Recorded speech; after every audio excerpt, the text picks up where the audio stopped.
प्रात काल उठ के रघुनाथ, प्रात काल उठ के रघुनाथ, मात पिता गुरु नावहि माता, मात पिता गुरु नावहि माता।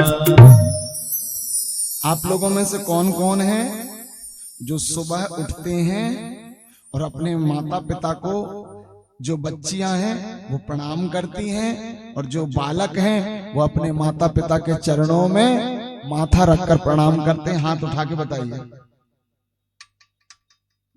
जो बहुएं हैं अपनी सास को प्रणाम करती हैं, वो भी हाथ उठा ले। एक मिनट उठाए रहने दीदी, उठाए रहो उठाए रहो। एक दीदी, दो भाइयों में से दो तीन बच्चों ने भी उठाया है। इन सब के लिए ताली बजाइए जो माता पिता और बड़ों को प्रणाम करते हैं। सुबह रात भर सोते हो ना, और सुबह जब उठते हो तो ध्यान रखना अपने से बड़ों को प्रणाम करना। क्यों? क्योंकि रात में हम सोते नहीं हैं।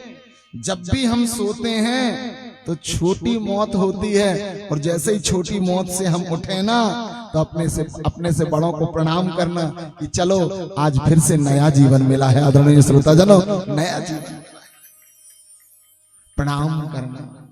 मैं तो अपने घर में मेरी माँ के पास में रह कम पाता हूँ, लेकिन जब भी सुबह उठते हैं तो ये जो माथा है ना, अपने माता पिता के चरणों में हम रखते हैं, माँ के चरणों में, गुरु के चरणों में। क्योंकि मैंने कहीं सुना था जब भी कोई ताला बनता है उसकी 3 चाबी बनती है। कितनी बनती हैं? अगर एक गुम गई तो एक है, दूसरी गुम गई तो तीसरी है। ऐसे ही किस्मत का जब ताला बनता है उसकी 3 चाबी बनती हैं, एक माँ, दूसरे पिता और तीसरे गुरु।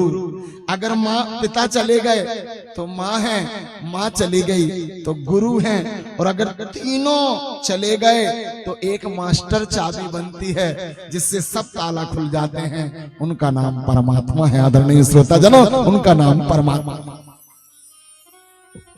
सुबह जैसे ही उठो अपने माता पिता और गुरु को प्रणाम करो। अगर तीनों नहीं है तो परमात्मा को प्रणाम करो। उससे क्या होगा?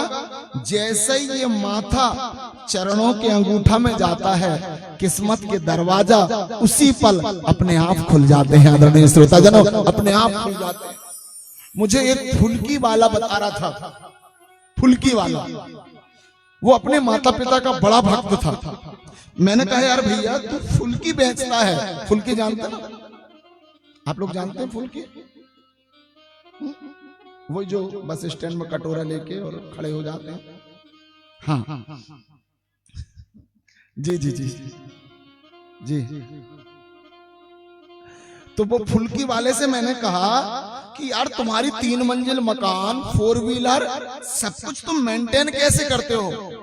तो उस फुल्की वाले ने कहा, गुरुजी मेरे पास मेरे माता पिता रहते हैं और मैं उनको प्रणाम करता हूं, और जैसे ही प्रणाम करके जाता हूं, आप यकीन नहीं मानना, एक कलेक्टर भी 1 लाख रुपए महीने कमाता है, लेकिन सब काट पीट के मुझे 5,000 रुपए दिन, मतलब 1.5 लाख रुपए महीना मिलता है। 1.5 लाख रुपए महीने। इसका मतलब क्या? जो भी माता पिता का आशीर्वाद लेके घर से निकलता है उसके जीवन में सफलता जरूर मिलती है। क्योंकि माता पिता, गुरु और परमात्मा के सामने जिसका भी सिर झुक जाता है फिर दुनिया में उसका सिर कहीं नहीं झुकता। आदरणीय श्रोताजनों, कहीं नहीं झुकता। शिक्षा का सर्वोत्तम गुण है माता पिता और गुरु की सेवा। श्री राम में यही विशेषता है। श्री राम चरित्र गुरु की विशेषता बताता है। श्री राम खुद लकड़ी लेने जाते हैं, श्री राम खुद गुरु के चरण दबाते हैं। मैं आप सबसे निवेदन करूं, अपने बच्चों को सेवा की आदत डलवाइए, चरण दबवाने की। आप लोगों में से कौन कौन है जो अपने से बड़ों के चरण दबाते हैं? हाथ उठा के बताइए। उठाए रहना। 1 2 3 4 5 6 7 8 पैर दबाते हैं, इनके लिए ताली बजाइए।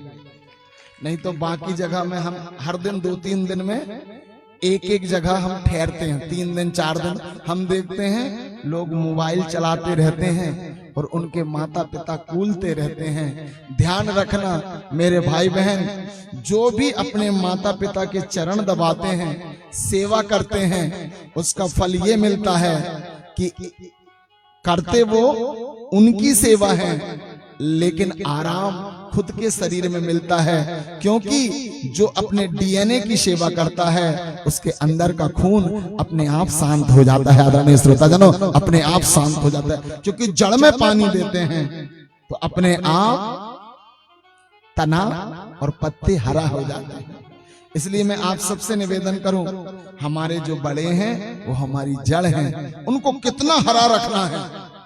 यहाँ पर मैं कई बच्चियों को देखता हूं, वो अपनी माँ को लाते, मैंने पिछली बार बताया, और माँ को खड़ी करते हैं, पिताजी को खड़ी करते हैं और ऐसे तस्वीर खींचते हैं। हमारे साथ भी मैंने कई बार देखा, तो मैंने उस समय देखा वो उनकी माँ उनके पिता मुस्कुराते हैं, तब मुझे लगता है ये बच्चे हैं राम कृष्ण जैसे, जो अपने माता पिता को मुस्कुराने का अवसर दे रहे हैं। आदरणीय श्रोताजनों, अपने माता पिता को मुस्कुराने का एक एक पल को अपने से बड़ों की सेवा में लगा दीजिए, आपका भी चरित्र रामचरित्र जैसा हो जाएगा।